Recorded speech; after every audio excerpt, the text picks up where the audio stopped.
Vou estarei falando sobre a questão da reclamação de muitos quanto ao Bolsa Família.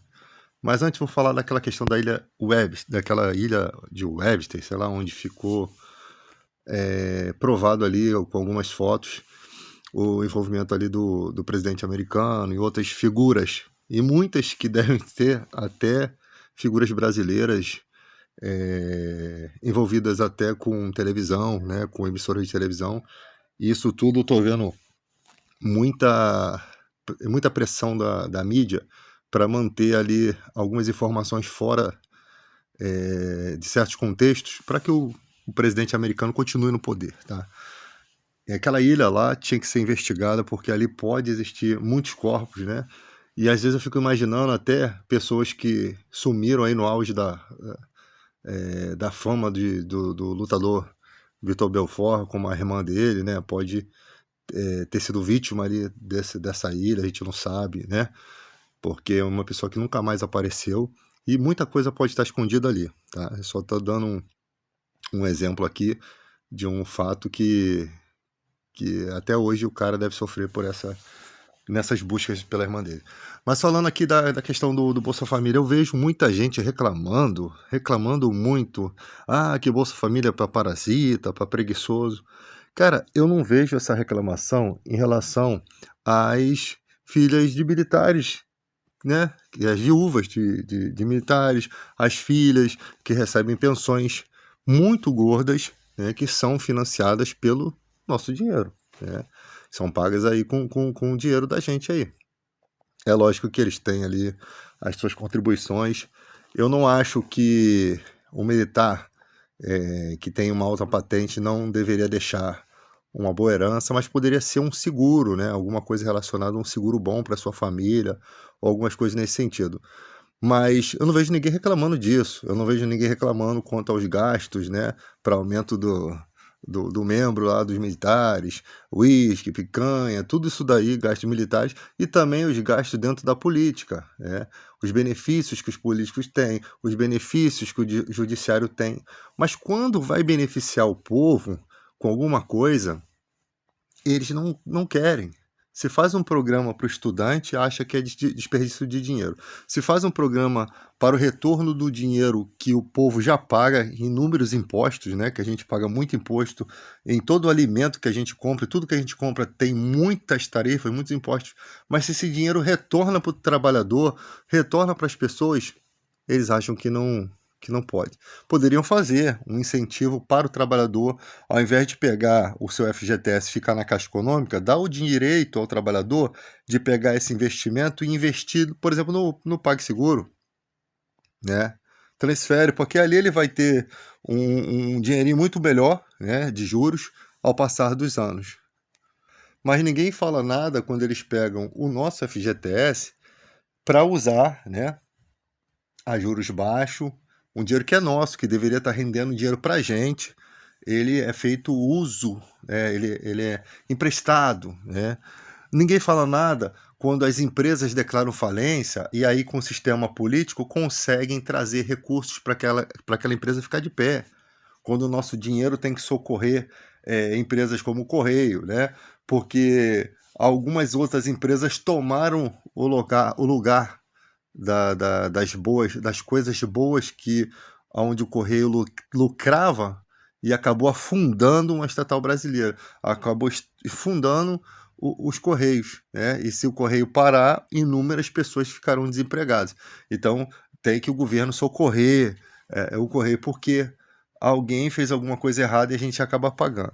Outra coisa é o número de pessoas aposentadas aí na justiça, que se você for visitar a casa delas, vai ver que elas continuam trabalhando, vai ver que elas não eram para estar aposentadas, porque falsificaram a aposentadoria, mas ninguém reclama. Agora, quando o dinheiro vem do Bolsa Família para o trabalhador, que vai de alguma forma ter que se alimentar com aquele dinheiro, ou pagar o seu aluguel, com salário mínimo muito ruim, uma escala 6 por 1 muito pesada, nem, todo mundo fica falando, né? Todo mundo fica reclamando.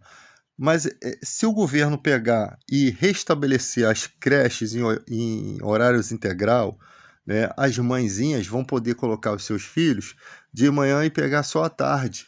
E lá na creche vai ser cuidado, vai tomar banho, vai receber alimento, vai estar protegido, até que aquela mãezinha possa trabalhar e depois à tardinha pegar aquela criança. Agora, se eles não fazem isso, é porque economizam rios de dinheiro que deveriam ser gastos ali, né? Porque para você manter uma instituição como uma escola ali com professores, né? Todo aquele corpo docente, diretoria, merendeira, para poder cuidar das crianças nesse período integral, ou seja, vai ter 2 turnos na escola, ou vai ter um turno a mais. O que aconteceria? As mãezinhas poderiam trabalhar e não precisariam depender do Bolsa Família. Mas eles não investem nisso, né? E ainda tem gente que rouba a merenda escolar, tem político que rouba a merenda escolar, ou superfatura, e também ninguém fala nada. Esses dias teve uma licitação para compra de couve, molho de couve. Sabe quanto é que estava saindo um molhozinho de couve? R$ 20. Mas não era ilegal, por quê? Porque nas licitações eles falam que a empresa era a única que estava apta, né? A gente sabe que isso é mentira, né? A única que estava apta para poder fornecer aquele alimento para a escola, porque quando você vai na licitação a empresa tem que estar apta. Mas R$ 25, 20 ou R$ 25, molho de couve, é achar que a gente é muito besta mesmo. É achar que a gente é muito besta. E aí eles roubam na mão grande o nosso país e você só está preocupado com os R$ 600 que o trabalhador que pagou imposto a sua vida toda vai estar recebendo. O dinheiro injetado na economia não é dinheiro jogado fora, gente. As pessoas pegam esse dinheiro, elas podem comprar o que for, elas vão aquecer o mercado aqui dentro. Ah, mas ela comprou o iPhone, tá errado? Ninguém tá falando que tá certo. Mas, de qualquer forma, o cara que vendeu o iPhone lá não vai estar se beneficiando, não vai estar gerando emprego. Não que esteja certo, está erradíssimo. Mas não tem como você ter o controle de quem vai gastar com droga, com cigarro, com prostituição. Não tem como você ter o controle disso. Agora, o que tem que se estabelecer é os critérios para esse Bolsa Família.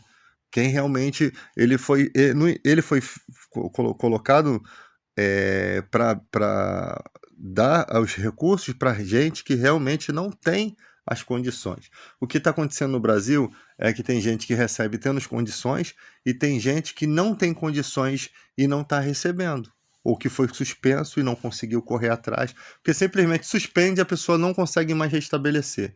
E ali, aquela pessoa que de fato precisava não está recebendo, né? Então, a reclamação maior é o que está acontecendo no mundo hoje. As pessoas não querem mais a escala 6x1, mas os empresários querem essa escala, por quê? Porque se você tiver que pagar um trabalhador para trabalhar nos finais de semana, você vai ter um gasto maior. Aí fica aquela palhaçada. Ah, não, o mercado vai fechar final de semana. Que feche! Ninguém vai morrer se o mercado não abrir sábado e domingo. É muito bom, tá? Sábado e domingo o mercado aberto é muito bom. Mas se não tiver também, a gente compra dia de semana. Isso não vai alterar muita coisa para nós, né? Então, as pessoas, que se o patrão quiser, paga funcionários, paga um extra ao funcionário ou pagam outros funcionários, vai gerar emprego, né? Paga intermitentes para trabalhar e para poder continuar ali o trabalho sábado e domingo.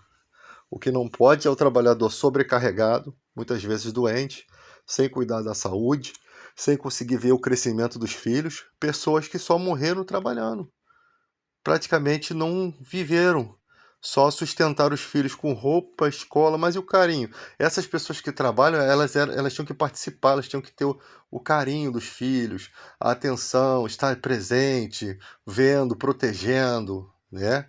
Que você sabe, a maioria dos casos de abuso sexual é na própria família. Aí imagina, o inimigo está dentro da tua casa e você não tem como proteger os seus filhos. Então, a escala 6x1 até nisso atrapalha. Você tem a questão de você não poder confiar em qualquer pessoa para levar seus filhos na escola, porque você está no trabalho e você não sabe o que está acontecendo, né? É uma criança sendo conduzida por alguém maior, com inteligência, né? Então, é uma fase em que realmente as mães precisam estar perto dos seus filhos, os pais precisam estar protegendo. Se o pai e a mãe trabalhando não conseguem cuidar da própria saúde, como é que vai cuidar da saúde dos filhos? né? Porque para você levar seu filho no médico, o atestado não cobre o teu dia. Cobre só se você estiver doente, né? Então, tem muitas coisas que precisam ser analisadas. E nos dias de hoje, com essas entregas de iFood, com mototáxi, moto-Uber e uma série de trabalhos informais, está fazendo com que o mercado de trabalho seja desinteressante. Trabalhar 6 por um, oferecendo um salário medíocre, não é conveniente para as pessoas. Então, muitas vezes a pessoa vai procurar escalas mais acessíveis, a 12 por 36, a pessoa trabalhar um e folga um, naquele dia ela pode realmente ganhar um dinheirinho a mais ou fazer um extra, ela vai determinar sobre a sua vida. A escala 5 por 2 seria ideal, trabalha de segunda a sexta, folga esse sábado e domingo. O patrão poderia trocar esse sábado por um dia da semana e a pessoa folgava no domingo e um dia da semana seria ideal, porque naquele dia da semana a pessoa tem como ir num médico, ir num dentista, né? Marcar sempre um dentista, marcar sempre um médico, porque há muitas coisas que um trabalhador nessa escala não consegue fazer. Aí fica com os dentes estragados, fica com problema de saúde, o número de pessoas infartando, com pessoas com problema cardíaco, tendo mal súbito por questões que a gente desconhece, não está por conta, né? Muita gente com pressão alta, muita gente com depressão, muita gente com crise de ansiedade, muita gente com inúmeros problemas. Mas quem não é 6 por um, quem não ganha salário mínimo, não entende essas coisas. Não vai entender, ela não sente na pele. Eu quero ver ela sendo isso e questionar o Bolsa Família e questionar o fim da escala 6 por um. Porque é muito fácil. Ah, mas eu trabalho, eu ganho, eu trabalho tantas horas, mas você ganha quanto, meu filho? A empresa é sua. Você sai a hora que você quiser, você vai lá e toma um café, você almoça onde você quiser, você pega o teu carro com ar-condicionado, você vai para onde você quiser, né? Não estou dizendo que é inveja nossa, não, mas você é chefe. Empregado é totalmente diferente. Empregado tem que fazer aquilo dentro do trabalho, é uma coleirinha que você tem, que você só pode esticar até um certo limite e depois você tem que voltar. No momento em que o trabalhador está no trabalho, e ainda ele divide o dinheiro da passagem com a empresa, que ele ainda paga uma porcentagem da passagem, né? No momento que ele está ali empenhado no trabalho, ele não pode fazer o que ele quer. Muitas vezes ele não consegue nem ir no banheiro a hora que ele quer, nem beber uma água a hora que ele quer. Ele não tem um ambiente bom para ele almoçar ou para descansar, tem que deitar no chão, o ambiente calor, não tem um ventilador adequado. Então, tipo assim, as empresas precisam pensar em alguma forma de fazer com que o trabalhador tenha alguns escapes, alguns motivos para ficar na empresa, né? Porque o que mais tem é a empresa que não te dá nada e te cobra muito. Então, as pessoas aceitam porque elas vivem de aluguel. O dia que essas pessoas comprarem casa, elas não vão querer mais saber de trabalho assim.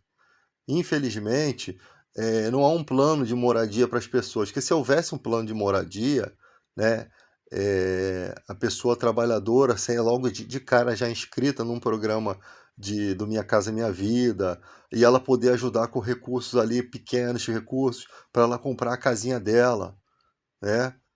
Seria muito melhor, porque essa pessoa não morando de aluguel, ela não aceitaria qualquer coisa. Mas quando ela mora de aluguel, ou quando ela fez inúmeras dívidas, pegou empréstimo, ou comprou apartamento financiado, ou casa, ela fica obrigada a ficar naquele trabalho.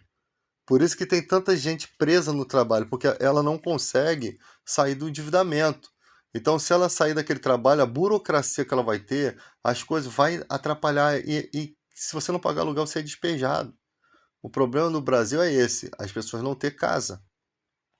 Muita gente tem casa em área de risco por conta disso, porque é o único lugar que às vezes a pessoa conseguiu comprar a casa. Nós já temos essa preocupação de pessoas que moram em área de risco, que no momento de chuva ainda estão vivendo pela mão de Deus ali, pela fé, porque não existe um plano do governo para poder fazer encostas, para poder fazer proteções nesses lugares. E aí, o que a gente vê é o que sempre acontece e sempre irá acontecer, infelizmente. Grandes tragédias, onde você conquistou um montão de coisa, mas você vai perder o seu filho, a sua família, você não sabe quando. Mas às vezes é só questão de tempo, porque você mora num lugar que possivelmente vai em algum momento acontecer um deslizamento. Ou não. Às vezes fica 20, 30 anos e não acontece o deslizamento, né? E é graças a Deus por isso. Mas a gente não pode colocar tudo aquilo que a gente ama na insegurança, na incerteza, né? Porque já temos inúmeras outras incertezas. Dependendo do bairro, você mora num lugar e você fala, vou mudar para aquele lugar magnífico, Zona Sul. Lá acontece uma fatalidade, você perde alguém da tua família que você ama, e você fica pensando, caramba, tudo porque eu vim morar nesse lugar, né? Se eu tivesse lá onde eu estava, não tinha acontecido isso. A vida, nada é certo, é tudo muito imprevisível, tudo muito imprevisível, você não sabe de nada, né? Mas no que diz respeito ao que você pode fazer quanto à proteção da sua família, você tem que fazer. Se eu moro num lugar em constante tiroteio, eu não posso ficar naquele lugar só porque não pago água e luz. Eu tenho que ir para um lugar seguro.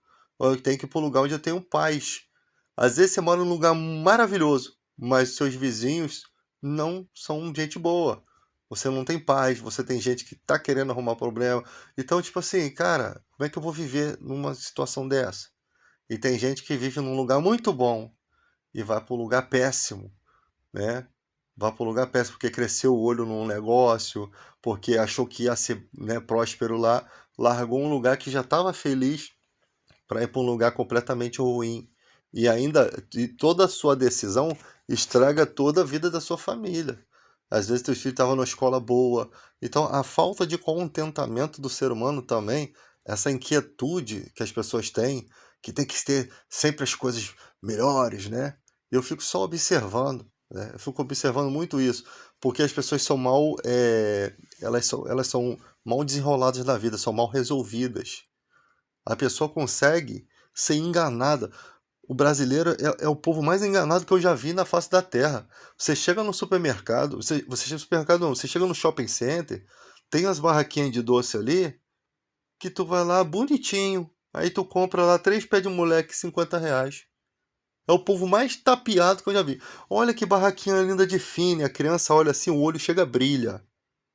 Aí tu vai e pega 2, 3, R$ 100.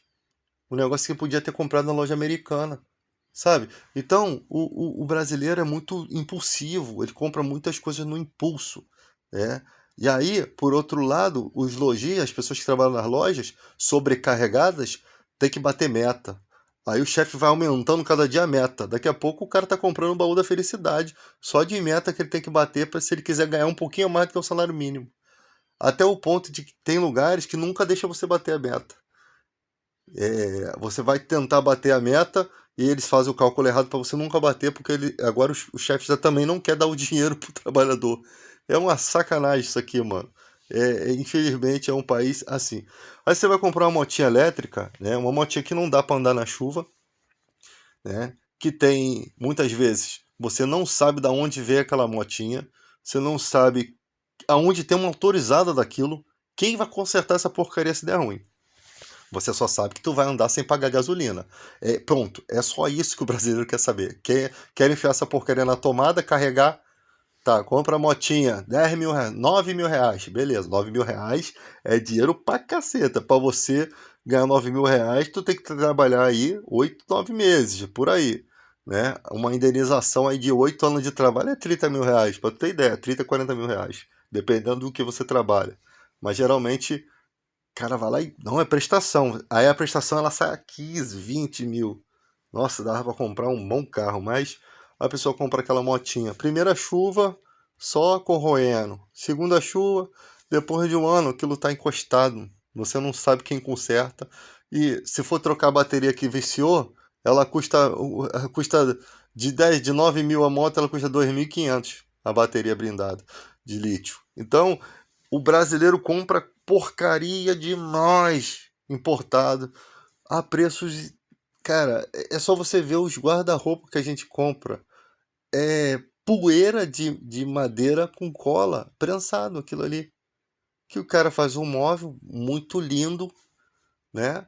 Dá 3 meses de uso, a gaveta já não fecha, né? A gaveta já quebrou a parte de baixo. O cupim não come essa porcaria, pra ter ideia de tão ruim que o troço é, né? Aí começa a soltar os parafusos do bagulho, né? O puxador. né? A única coisa que fica bonito ainda que sobra é o espelho, né? O espelho, que só vai servir mesmo pra tu. Que vai ser a única coisa que vai sobrar do teu guarda-roupa. E aí, quando você pagou ali 2 anos pagando aquela porcaria. O brasileiro compra muita besteira, muita coisa e gasta-se muito com porcaria, infelizmente. Com coisas que não tem, que são descartáveis, né? Que são descartáveis. Ventilador. Nossa, o ventilador tá baratinho, baratinho, tá? O rolamento do ventilador não é de cobre, ele é de alumínio, mas a pessoa não sabe. Ar-condicionado. Pô, tá baratinho isso aqui. Que marca é essa daqui? Chinfurínpula, a marca alemã lá do Chaves. A porcaria do ventilador, do ar-condicionado, pô, gela bem, legal. Com 1 ano o bagulho já não tá mais funcionando. Tu ainda nem pagou a prestação, o troço já tá ruim. Aí quando tu vai ver atrás, tu, não, pô, estragou, vou vender os cobre. Não, é tudo alumínio ali, não tem cobre. É uma. Televisões. Eu tenho uma televisão da TCE aqui que ela demora 1 ano para ligar.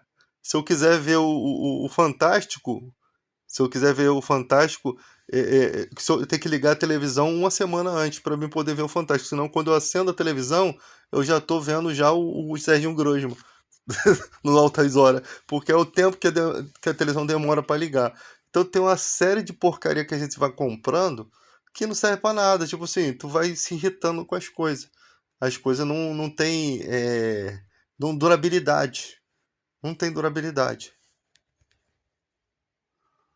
Fora os alimentos que não tem mais gosto, né? Tu compra um wafer, né? Que era um antigo Mirabel. Rapaz, quando eu comi o Mirabel antigamente, dava até aquela dorzinha na boca, assim, né? De tão bom que era. O cheiro, era cheiro, sabor, uma coisa legal. Hoje em dia tu come, lá a impressão que tá comendo folha seca com madeira. Não tem gosto. O troço é açúcar puro. Parece que tu pegou uma folha seca assim do chão e botou açúcar e tá comendo aquilo. Não tem sabor, né? Eu lembro que a geleia de mocotó antigamente da Embasa era a melhor que tinha, né? Aí a fábrica foi fechada porque descobriram lá que tinha coisas insalubres, né, na fábrica e tal, mas era tão bom, era melhor morrer feliz, né? Mas a gente não sabe se foi isso mesmo. Porque se você visitar as fábricas hoje, né, é complicado. Esses dias achei um pedaço de ferro nessas farofas. A farofa era muito gostosa. Eu não como mais. Eu vou ter um pedaço de ferro na farofa, não sei de onde veio aquilo. Mas para mim, eles estão fazendo esse troço no chão, né? Deve ter casca de barata, deve ter um monte de coisa ali.